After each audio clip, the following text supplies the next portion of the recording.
Almost सभी health insurance plan में आपको रिस्टोरेशन देखने मिल जाता है, लेकिन बहुत सारी हेल्थ इंश्योरेंस कंपनियां रिस्टोरेशन के नाम से आपको चूना लगा रही है, स्पेशली अनलिमिटेड रिस्टोरेशन के नाम से।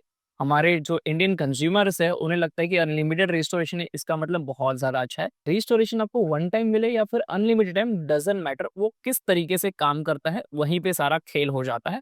और कंपनियां इसी तरीके से अनलिमिटेड रिस्टोरेशन देके लोगों को चूना लगा रही है। इस वीडियो में मैं आपको सारे टर्म्स एंड कंडीशंस बताऊंगा कि किस तरीके से रिस्टोरेशन को आप पहचान सकते हो कि आपके पॉलिसी में जो रिस्टोरेशन दिया गया है वो एक्चुअल में आपको काम आएगा कि नहीं। So let's get started. जब हम लोग as a customer first time insurance खरीदते हैं तो हमेशा एक बेस कवर चूज करते हैं।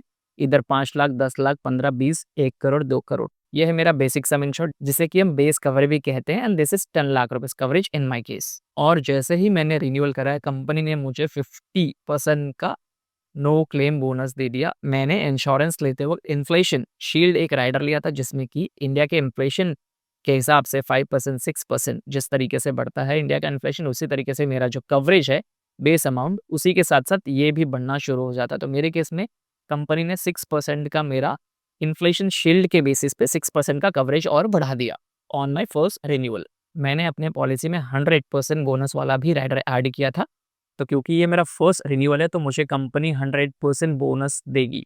फर्स्ट ईयर के लिए मेरे पास बस ये कवरेज था। जैसे ही मैंने फर्स्ट रिन्यूअल कराया वैसे ही मेरे पास नो क्लेम बोनस भी आ गया, इन्फ्लेशन शील्ड का कवरेज भी आ गया और बोनस भी आ गया, जो कि 100%। क्योंकि कस्टमर के पास बहुत सारा कवरेज होता है अलग अलग तरीके का, ज़रूरत पड़ने पर सभी एक साथ आप यूटिलाइज कर सकते हो किसी एक हॉस्पिटलाइजेशन के लिए भी। लेकिन कंपनियों ने अपना एक यूटिलाइजेशन सीक्वेंस बना के रखा है, जो कि हर पॉलिसी में आपको देखने मिल जाएगा। ज़्यादातर पॉलिसीज़ में इस सीक्वेंस में आपका कवरेज यूटिलाइज़ होना शुरू होता है। तो सबसे पहले बेसिक कवरेज आपका एग्ज़ॉस्ट होना शुरू होता है, देन नो क्लेम बोनस या फिर guaranteed bonus, then inflation shield वाला कवरेज यूटिलाइज़ होना शुरू होता है, देन 100% नो क्लेम बोनस वाला। इसके अलावा अगर आपके पास कुछ कवरेज है तो वो इन बिटवीन आ सकता है या फिर इसके बाद यूटिलाइज़ होना शुरू हो जाएगा। वो आपको आपके पॉलिसी के पर्टिकुलर टर्म्स एंड कंडीशंस में देखने मिल जाएगा। भले ही रिस्टोरेशन आपके पास अनलिमिटेड हो, लेकिन एट अ टाइम रिस्टोरेशन आप मैक्सिमम आपके बेसिक कवरेज के बराबर ही यूटिलाइज कर पाओगे। जितना आपका बेसिक कवरेज होगा उतना ही आपका रिस्टोरेशन एक साथ आपको मिलेगा।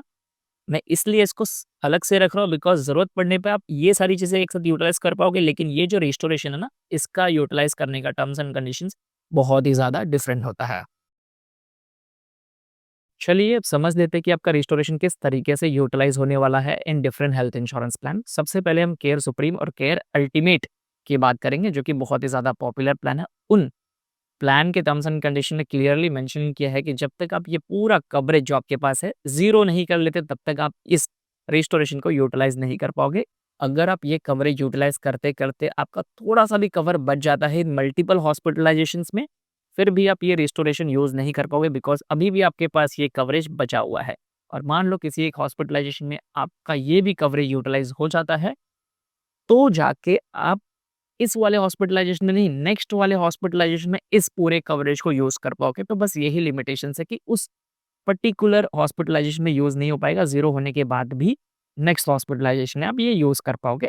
इस तरीके का जो रिस्टोरेशन है, वो आपके ज़्यादातर किसी भी काम का नहीं होता है।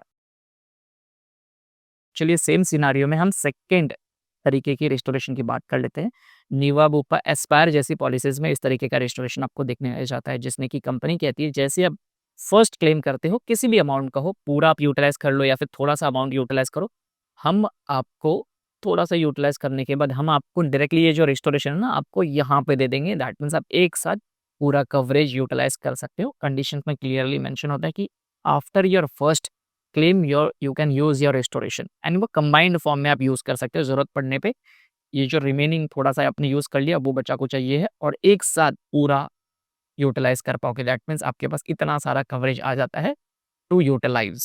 आजकल पॉलिसीज़ में आपको अनलिमिटेड रिस्टोरेशन देखने मिल जाता है। इसका मतलब ये नहीं कि आपके पास बहुत सारा रिस्टोरेशन होगा, इट्स जस्ट दैट कि एट अ टाइम किसी भी हॉस्पिटलाइजेशन के लिए आप equal to the sum insured का जो रिस्टोरेशन है, किसी एक हॉस्पिटलाइजेशन में आप यूज़ कर पाओगे और ऐसा रिस्टोरेशन आपको और मिलेगा but in the next hospitalisation.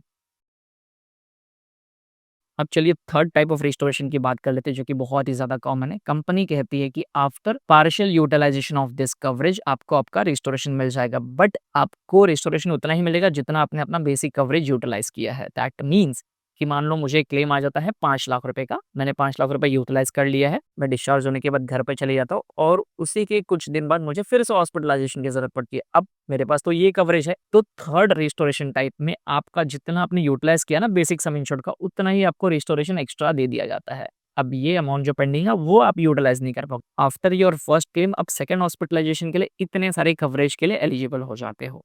अब मान लो आपका कोई ऐसा क्लेम है जिसमें कि आपने ये पूरा यूटिलाइज कर लिया है, ये भी आपने पूरा यूटिलाइज़ कर लिया है, ये भी आपने पूरा यूटिलाइज़ कर लिया है। अब आपको जो रिस्टोरेशन मिलेगा वो मैक्सिमम पूरा 100% तक मिल जाएगा, बिकॉज़ आपका जो बेसिक सम इंश्योर्ड जो है वो पूरा यूटिलाइज़ हो चुका था। इसलिए आपको जो रिस्टोरेशन मिलेगा इक्वल टू दी 100% मिलेगा। अगर आपका ये थोड़ा भी कम होता तो उतना ही आपको रिस्टोरेशन मिलता। अगर आपके पास अनलिमिटेड वाला रिस्टोरेशन होगा तो ये रेडी हो जाएगा फॉर द नेक्स्ट हॉस्पिटलाइजेशन, हमेशा आपको equal to the basic sum insured वाला रिस्टोरेशन मिलेगा एवरी नेक्स्ट हॉस्पिटलाइजेशन में, but at the time maximum एक बार में आपको मैक्सिमम इतना ही रिस्टोरेशन मिलेगा in third type of restoration. अब चलिए हम न्यू टाइप ऑफ रिस्टोरेशन की बात कर लेते हैं, जो कि बहुत ही ज़्यादा रेयर है। आपको आदित्य बिरला वन जो मार्केट में जो प्लान्स है ना, उन पॉलिसीज़ में आपको देखने मिल जाता है, जिसमें कि कंपनी कहती है कि आप फर्स्ट क्लेम में ही आप डायरेक्टली अपने रिस्टोरेशन को यूटिलाइज़ कर पाओगे। पहले ही क्लेम में एक्टिवेट करने की भी ज़रूरत नहीं है, डायरेक्टली आप यूज़ कर पाओगे। तो इस तरीके के भी रिस्टोरेशंस होते हैं। निवा बुपा में आपको एक्टिवेशन की ज़रूरत पड़ती है, आदित्य बिरला में तो आपको एक्टिवेट करने की भी ज़रूरत नहीं पड़ती है। फर्स्ट क्लेम में ही अगर आपको ज़रूरत है, उतने कवरेज की या फिर उतना बड़ा क्लेम आ गया है, तो आप यूटिलाइज़ कर पाओगे। एक और कंडीशन होता है रिलेटेड और अनरिलेटेड डिज़ीज़ का भी, जिसमें कि रिस्टोरेशन एक्टिवेट होगा कि नहीं वो डिसाइड होता है। अब रिलेटेड और अनरिलेटेड डिज़ीज़ क्या होता है? हम मान लेते हैं कि आपने कोई क्लेम लिया था, हार्ट रिलेटेड लिया था और आप डिस्चार्ज हो गए, घर पे चले गए और कुछ दिन बाद उसी कंडीशन में जिसके लिए आप हॉस्पिटलाइज़ हुए थे, that means heart related condition के, उसी में कुछ इन्फेक्शन हो जाता है या फिर कुछ प्रॉब्लम हो जाता है, वापस से आप हॉस्पिटल भागते हो। क्योंकि आप सेकंड हॉस्पिटलाइज़ेशन के लिए जा रहे हो और वो रिलेटेड है टू द प्रीवियस हॉस्पिटलाइज़ेशन। तो यहाँ पे और एक चीज़ कंडीशन आता है रिलेटेड और अनरिलेटेड का। कुछ कंपनियाँ कहती है कि अगर वो रिलेटेड हॉस्पिटलाइज़ेशन है, तो हम आपको क्लेम नहीं देंगे या फिर रिस्टोरेशन नहीं देंगे। और वहीं कुछ कंपनी कहती है कि भले ही आपका रिलेटेड हो या फिर अनरिलेटेड हो, हम आपको फिर भी रिस्टोरेशन एक्टिवेट करके दे देंगे।